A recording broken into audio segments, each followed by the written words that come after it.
and give some of your morning or early afternoon back to you. So thanks for the introduction, Phil. I'm David Ray, VP here at Enrich. And I just want to just kind of a brief background about our company. And Phil alluded to a recent merger or acquisition that was made really between two longtime Oracle Platinum partners. So Data Intensity has been around for a long time, 20 years or so. Enrich was founded in 2003. Data Intensity being based in Boston and Enrich being based in Atlanta.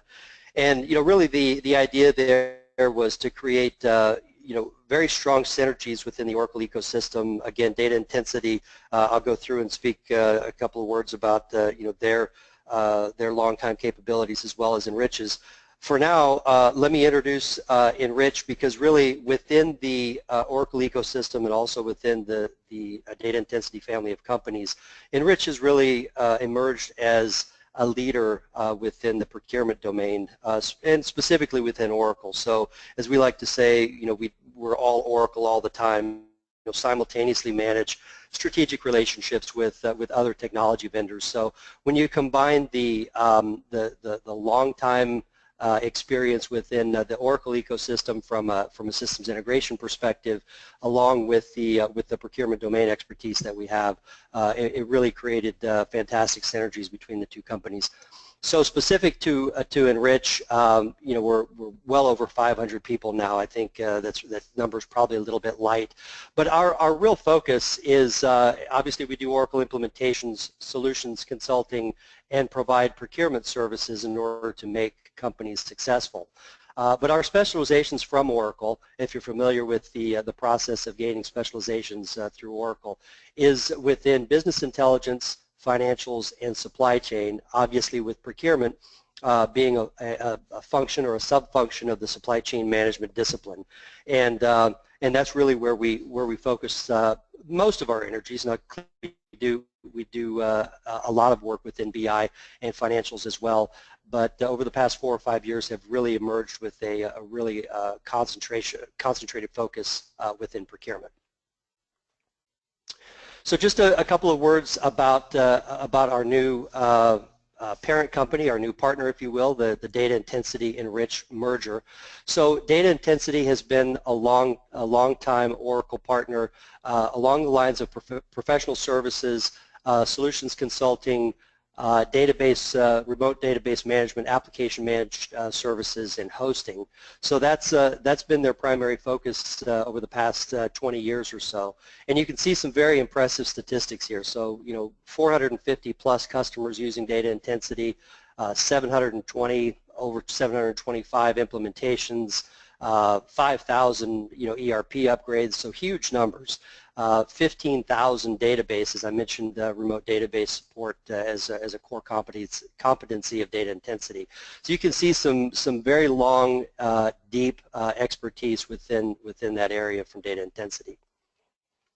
And together, this is a snapshot of some of our customers, and you can see. I think that and obviously every company has their logo slide that they're proud of and love to show. But I think the important takeaway on this is really the breadth of companies that we work with. So you see some small to mid-sized companies, and then you see some very large, complex global organizations as well, and really a cross-section of industry vertical or industry focuses. Whether it be retailers, whether it be manufacturers, IT, a whole host of companies that have used DI and Enrich's services. And I think that's the key takeaway here, is really the breadth of exposure and expertise in the global market. So back to Enrich, just to sort of summarize our general capabilities, and you could probably argue that we do more than this, but I think to distill it down into its most simplistic description, we focus in two areas. So we deliver procurement services and procurement consulting on behalf of our customers, or to our customers. And we do Oracle technology, right? We do implementations of EBS. We do implementations of a whole host of cloud applications from Oracle. But if you look at if we start on the procurement services side, so there is, as many of you probably are aware that have done these types of projects before, there are a whole host of things that have to happen during an implementation that are more than just a technology implementation when you're standing up something like a spend analytics capability. If you look at sourcing, for example, there's a lot of times where folks need some consulting or some project execution help. Essentially building that capability and teaching companies how to fish, so to speak, in the sourcing domain. So you can see some of the general capabilities from the procurement services side where we help our customers. And on the right-hand side, related to Oracle technology, you can see, as I mentioned, implementations, upgrades, hosting of all kinds of Oracle applications, whether it be EBS, BI apps, etc. If you look in the on the bottom row in the middle where it says cloud to on-prem integrations through Cloud Connect, I think that is an important topic of today's conversation, because a lot of companies, as they're considering moving some functional applications into the cloud, they're concerned about how those applications then tie back into any legacy on-premise ERP they have. And the important thing is Enrich helps with that, because we have a pre-built set of adapters called Cloud Connect that's really, it's been co-developed and certified and tested and certified, but it essentially is designed to integrate any on-cloud application to any on-premise ERP system. So moving forward, just to kind of wrap this up, the flexibility of deployment of Oracle through the data intensity infrastructure is really supportive of any IT strategy that a company may have, whether it be supportive of the Oracle cloud applications that really have been introduced to the market in a big way over the last few years. It can be hosted by data intensity, things like EBS, even PeopleSoft or JD Edwards for that matter, can be hosted in the cloud via data intensity, or certainly and clearly we support the on-premise implementation work required by some of these applications. And really the idea here is, as folks are migrating to cloud, it's a coexistence strategy with being able to take some functional applications that make sense to move into the cloud while still being supportive of the back office or the primary ERP that runs the company. Okay, so this is sort of a, for lack of a better way to describe it, let's call this a best practice procurement model. So there are not all that many companies that have all of this built out, but if you look at it in terms of where we all want to get to as procurement organizations, ideally if you start in the upper left-hand corner with spend analytics, clearly organizations need to know what they buy and from whom and in what quantities and all that good stuff so that they can begin to make decisions against that data. Once you have, if you work your way towards the upper right there, that gives you the insight and the knowledge to begin acting against that data to support initiatives such as sourcing. And clearly sourcing being the process whereby you negotiate commercial terms and conditions with your suppliers. And then once you've identified and awarded to a supplier, then clearly you need to drive buying behavior towards that contract. So in the bottom right-hand corner, you'll see a square that says buying. So these are your core procurement, core purchasing functions, oftentimes supported by an e-procurement platform or application. And then from there, you're in the bottom left-hand corner.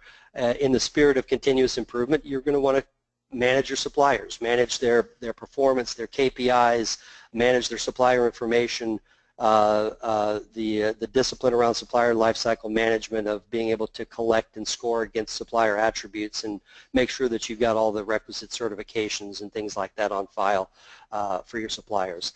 All that clearly tightly integrated with your core financials system.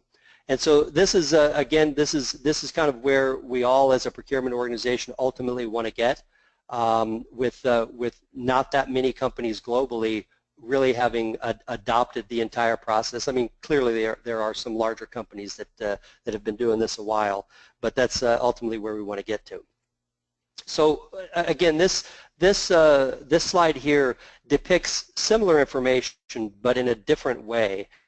And you'll see two boxes around each of those, and I've separated those out as strategic procurement and operational procurement, which essentially is the P2P function. So for purposes of today's discussion, we're going to focus on the strategic procurement piece. But for those of you that that are in procurement, you may kind of recognize this as this is sort of day in the life of a procurement organization, or this is kind of what a VP of procurement or a chief procurement officer might manage from a business process perspective and from an organization perspective. So again, you can read all this for yourself. I won't bother walking you through the entire graphic. But again, for purposes of today's conversation, we're going to focus on the left-hand box with strategic procurement, with specific focus on spend analytics and sourcing. And the reason why we're starting there in today's webinar, and we'll follow this up with a similar webcast on P2P. But the reason why we're starting with the strategic procurement piece is because we feel that that is really where companies can get the most immediate financial impact. Clearly, as you think in terms of aggregating and putting your data in a consumable format, so that you can begin doing actionable analysis and doing things such as sourcing. I think we all have probably been exposed to some of the amazing results that that companies have gotten over the past 20 years with strategic sourcing in general, but most specifically for purposes of today's discussion, e-sourcing. Clearly, the benefits: cost reduction. You want to drive compliance, not only internal compliance to procurement policies, but external compliance, regulatory compliance, and things like that, Sarbanes-Oxley, etc. That clearly reduces risk in your supply chain. We'd like to think that that creates happy and successful employees, and clearly strengthens your supplier relationships as well if you have robust systems and business processes to manage the spend management function. Okay, so to get into spend analytics a little bit, just sort of by way of definition, just a level set to make sure we're all on the same page. So imagine a scenario that most live with, where either they've grown through acquisition or they have multiple ERPs, and they've got disparate data in disparate systems, potentially all across the world. So they may have 6 or 8 or 20 different systems where transactional spend data may reside. And let's say that you're a sourcing manager or somebody within procurement, and a contract is coming up for bid, and you need to take that contract to market. How do you do that when you've got this data that's sitting everywhere in very dissimilar formats? There's clearly no classification, no rhyme or reason, no logic to the data structures, and the GL coding structure within your financial systems clearly is not designed to support the procurement function, so it's difficult to know where to start. So oftentimes companies will they'll source something, but it might not be for their entire spend, or it may not encompass all of the specifications or business requirements for that item across the enterprise. So they end up sourcing 10 or 15% of their enterprise's spend in a particular sourcing event, simply because they don't have visibility into the data. So spend analytics really is about creating that single source of truth for transactional spend data, and then providing the reporting mechanism to be able to run reports and gain visibility for whatever initiative that that particular sourcing manager or procurement person is running at that time. So the core components to standing up a spend analytics capability within your business: clearly there has to be some technology, right? There's got to be some automation. In our case, the solution uses 2 applications from Oracle. It uses the Oracle Spend Classification Engine to aggregate and classify all the data from those disparate systems I mentioned earlier. And a key differentiator in the Oracle Spend Classification Engine versus other similar products that are on the market is Oracle has built in artificial intelligence into their classification capability. And why that's important is it essentially means that the tool gets smarter over time. So the more it's used and the more transactional data is fed into the system, the algorithms then are able to predict patterns and automatically classify the data, so that let's say, for example, upon go live you might be at 90% of your data being well classified. Potentially a year from now, maybe that's automated to the extent where 96 or 98% of your data is now well classified through the use of the artificial intelligence, which clearly requires a lower total cost of ownership in the care and feeding of the system, and ensures a much higher data quality and data integrity going forward. Most other data classification engines on the market today are rules-based, and if they were to get you to 90% well classified on day one, it's also going to be 90% a year from now, which means that you have to either sign up for a longer-term consulting engagement with the service provider, or you need to have the personnel internally to be able to manage the care and feeding of that system. The second application from Oracle is procurement and spend analytics. The key differentiator there is just a huge library and robust capability for reporting.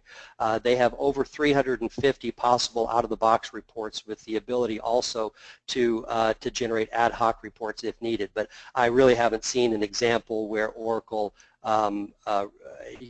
didn't already have a report out of the box available.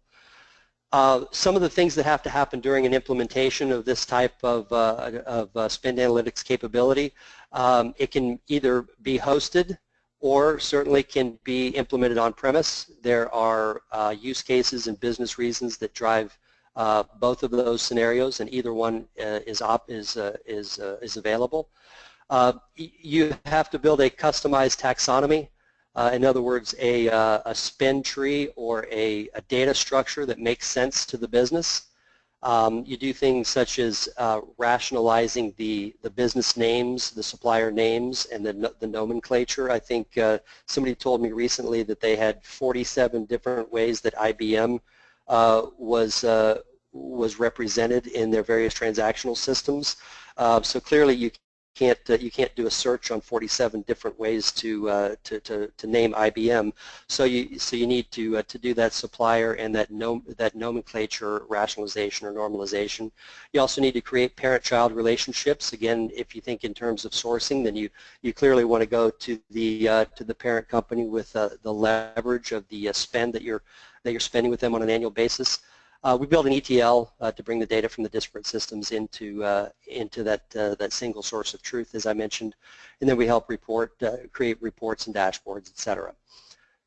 So that's a basic overview of spend analytics and some things to consider if your company feels that spend analytics is a precursor to success within procurement, and I would contend it certainly is one of the earliest steps, if not the earliest step that a company ought to consider if they're going through some type of procurement transformation activity.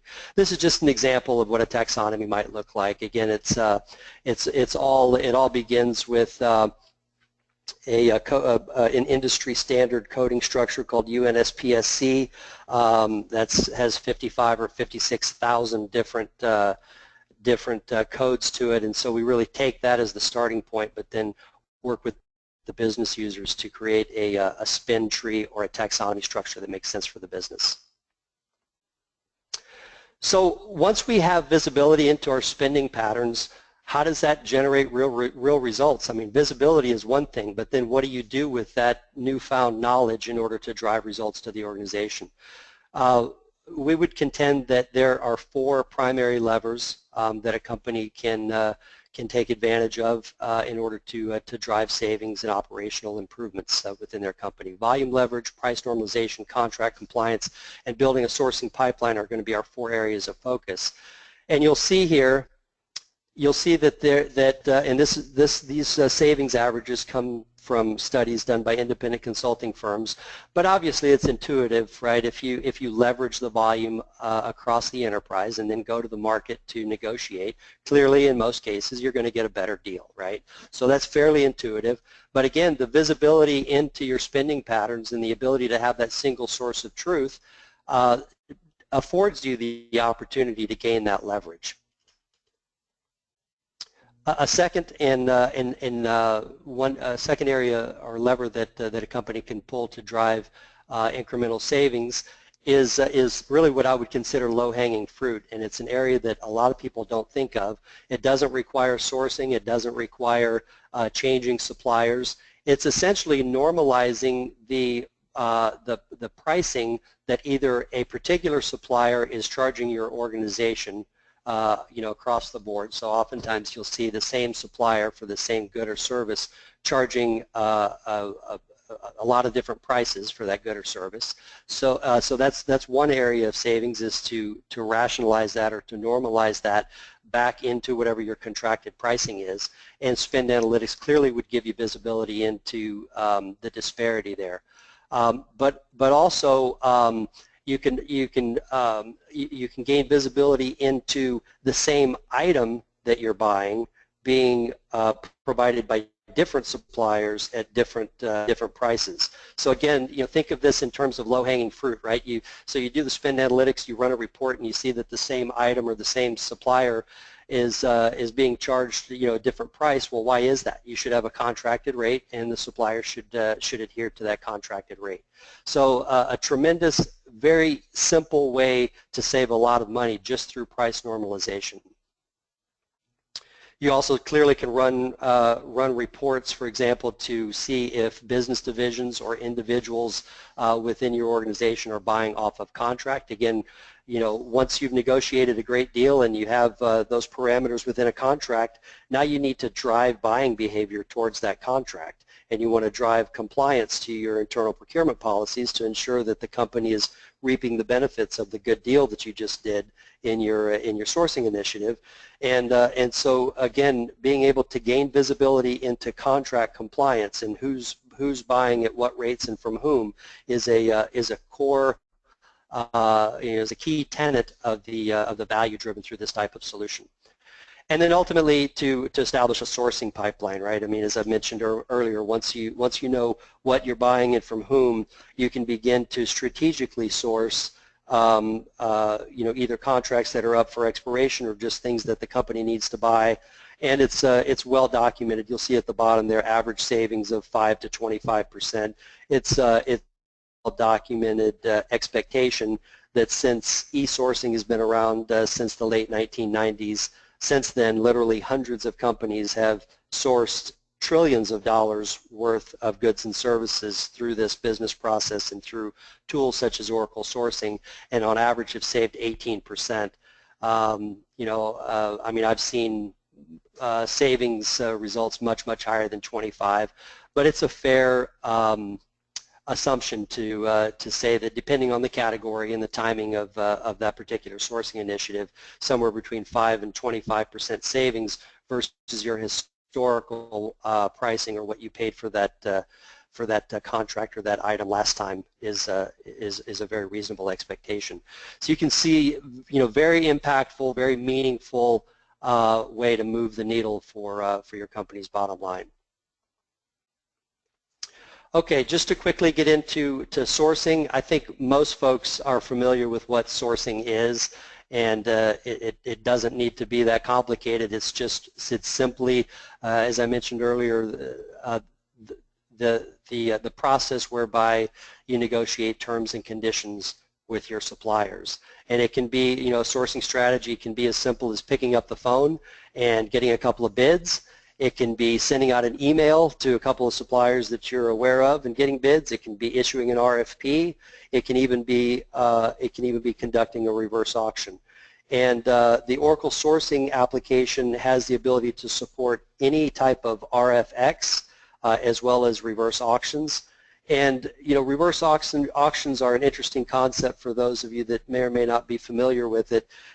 Reverse auctions is simply one sourcing strategy that a sourcing organization can leverage. I wouldn't suggest that every spend category you have be managed through the reverse auction or the competitive bid process.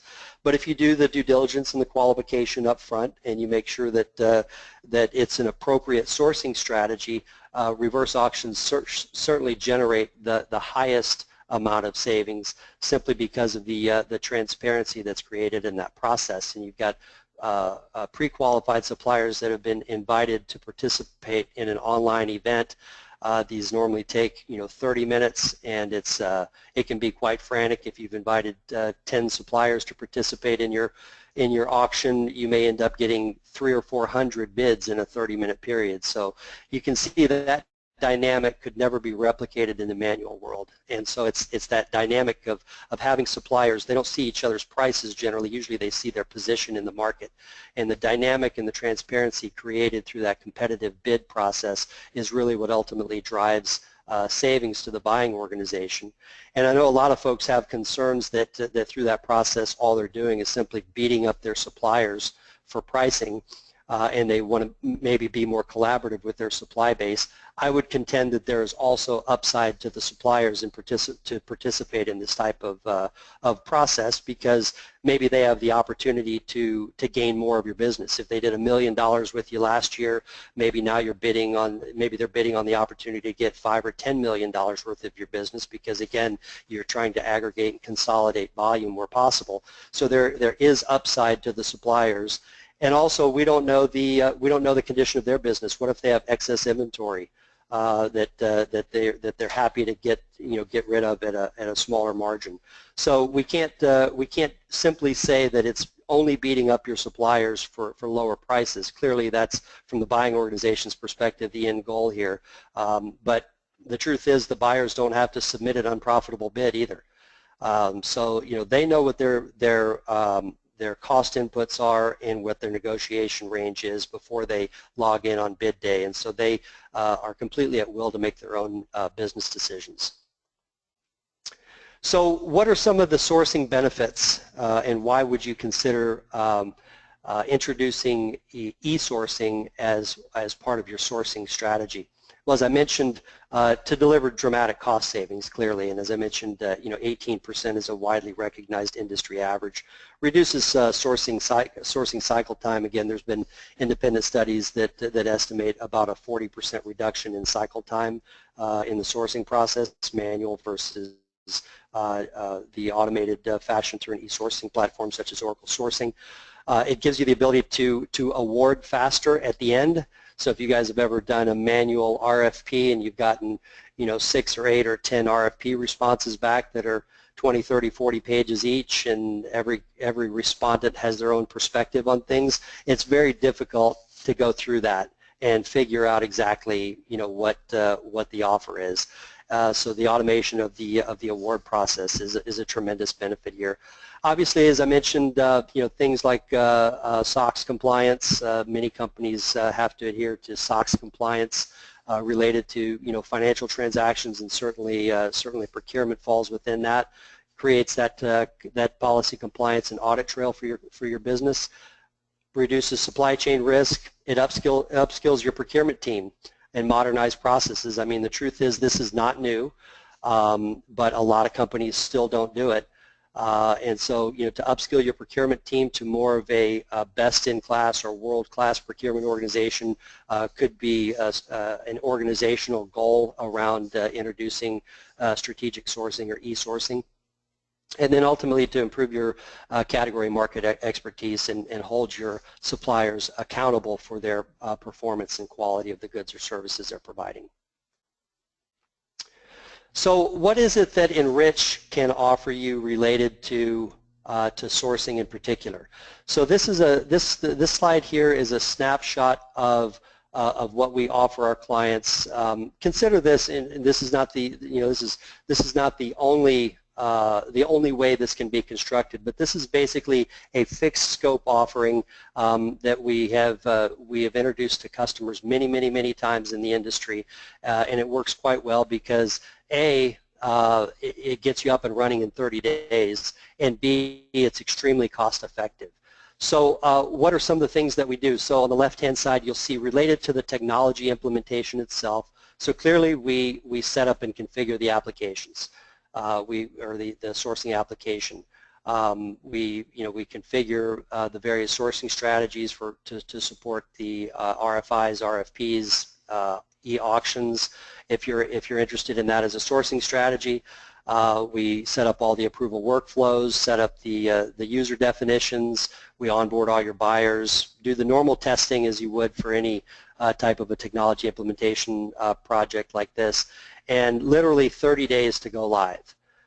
So you can be up and running inexpensively, quickly, and driving these types of tremendous results in a very short period of time. On the right-hand side, again, I mentioned teaching companies how to fish. So really what we want to do is we want to build the capability and extend the knowledge transfer to your sourcing organization. So clearly we provide training as part of this. We train all of your buyers. We train your suppliers. So we'll do on-site classroom courses for the buyers. We do web-based training to onboard and train all your suppliers so that everyone hits the ground running after 30 days and is ready, willing, and able to use the tool and the new capability. We also develop RFX templates for your buyers, and for those of you that are in that business, it's difficult sometimes to know best practice related to templates, so we help develop those in conjunction with your buyers. And then project execution itself. Again, if you've never done an e-sourcing type of project, some capability building and some hand-holding definitely helps. And some of the activities required in project execution related to e-sourcing is developing category profiles, selecting the right sourcing strategy, whether it be an RFP or an e-auction or whatever the case may be. Generate the right supplier portfolio. Again, these are by invitation only, so there is some due diligence required on the front end to make sure that the suppliers you're inviting are capable and somebody that you'd be willing to potentially award to. Select an implementation path. I mentioned already, onboard and train all your suppliers. The actual event or project execution itself. And then we provide a host of post-event reports to aid with the award decision-making process. Because again, just because you've done your sourcing event or sourcing project in an online or automated platform doesn't mean that you have to award to the lowest bidder. There are still business parameters and business decisions to be made around the award, and so we provide all the necessary reports so that your buyers can then make the right supplier selection. And then we provide 90 days help desk support, and this is truly this can be coaching of the application, it can be sourcing strategy, it can be functional help desk, whatever type of support your buying organization needs. We're there for a period of 90 days to make sure that the ball is rolling on the right path and that you guys are fully capable at that point.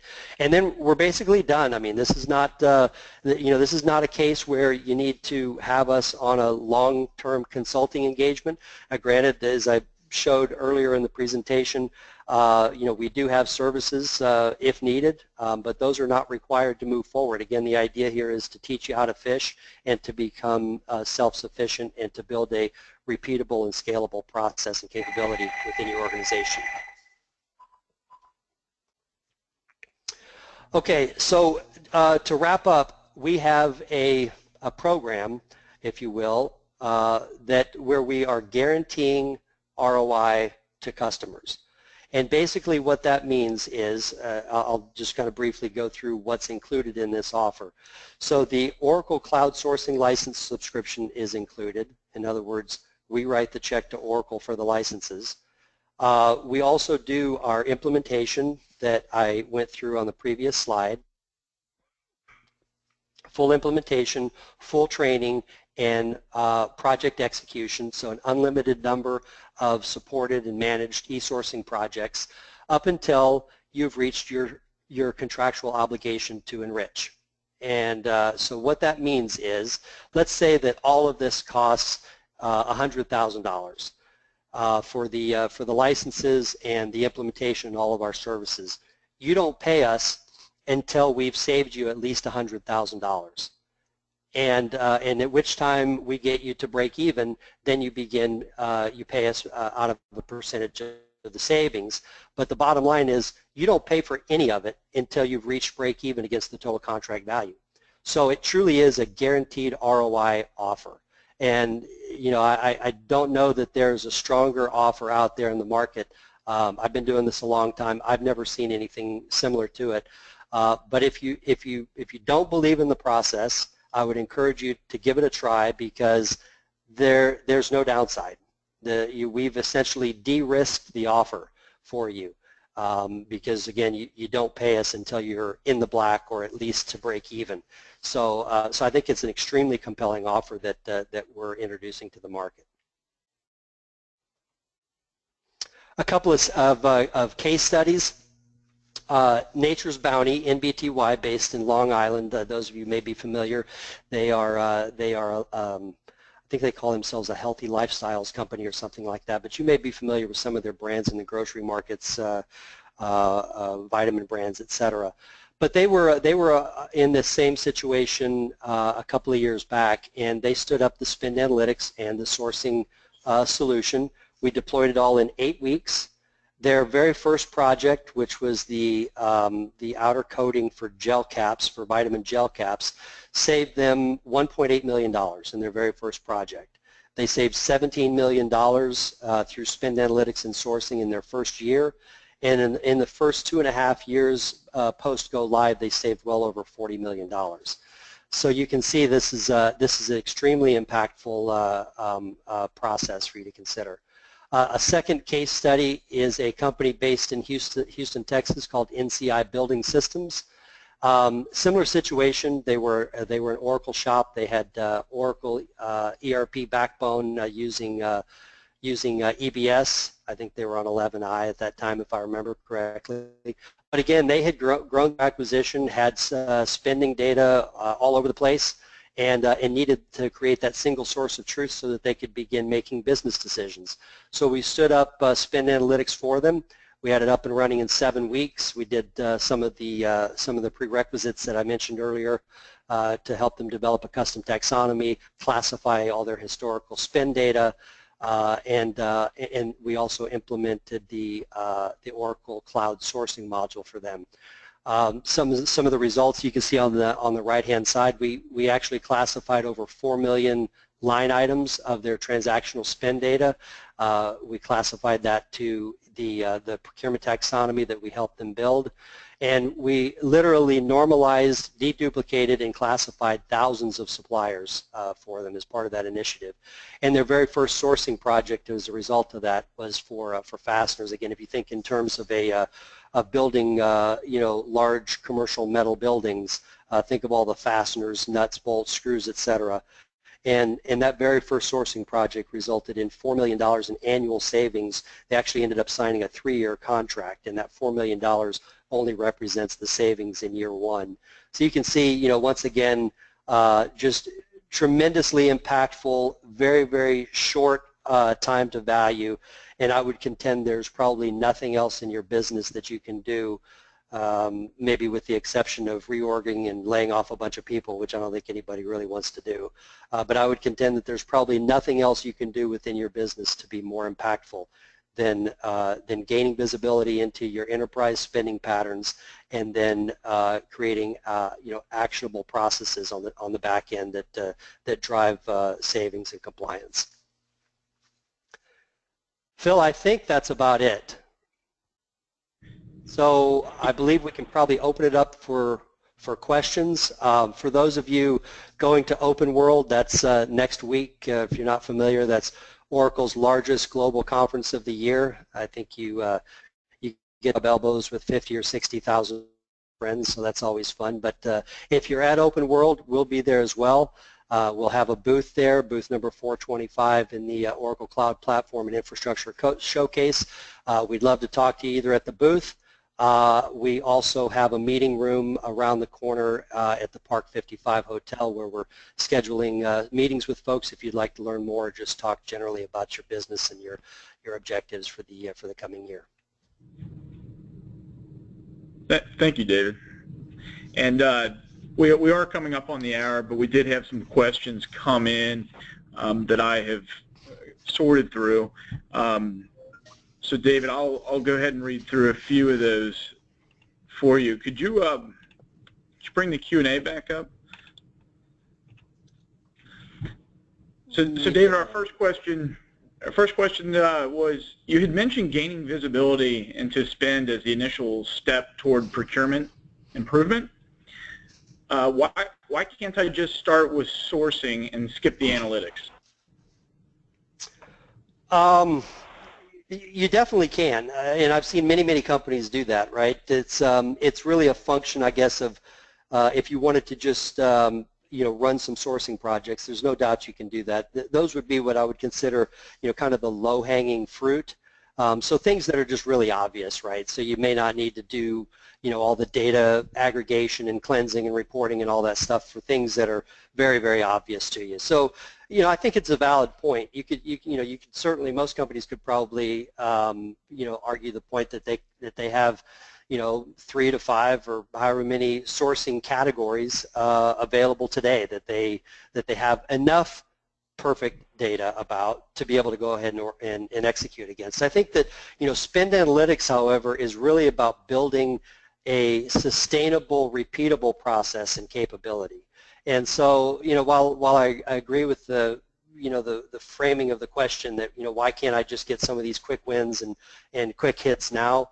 You can, but can you repeat that over the next 2 or 3 years, 1, 2, 3 years over 20, 50, or 100 different categories or sourcing projects?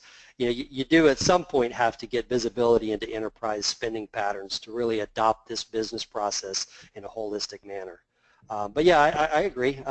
You could carve out a subset of sourcing events and run those and get some quick wins. And really, I guess the side benefit of that scenario would be then the entire project becomes self-funding, right? Because if you run a project and you save $5 million, you certainly have a seat at the table to your CFO or CEO to make a decision to support the procurement organization with more capability.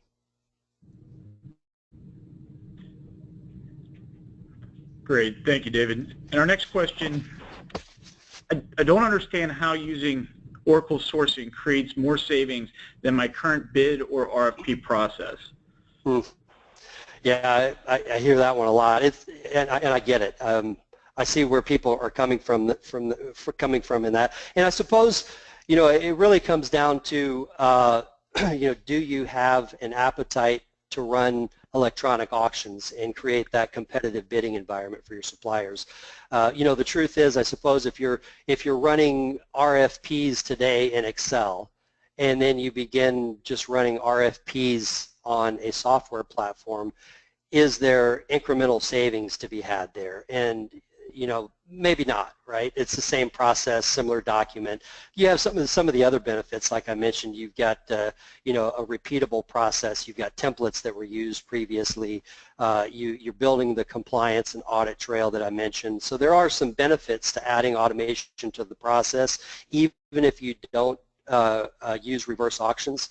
But again, where appropriate, you can certainly use reverse auctions in the right categories to drive incremental results. And the reason why that is, as I mentioned previously, it's really the dynamic of having the invited suppliers all bidding on the exact same specification, so that they come to bid day prepared with their understanding their cost inputs and prepared with their negotiation range. So they've got their entry point bid into the into the market and their walkaway clearly defined, and then that transparency and that dynamic of having 6 or 8 or 10 suppliers bidding back and forth to really determine market pricing for that good or service on that day.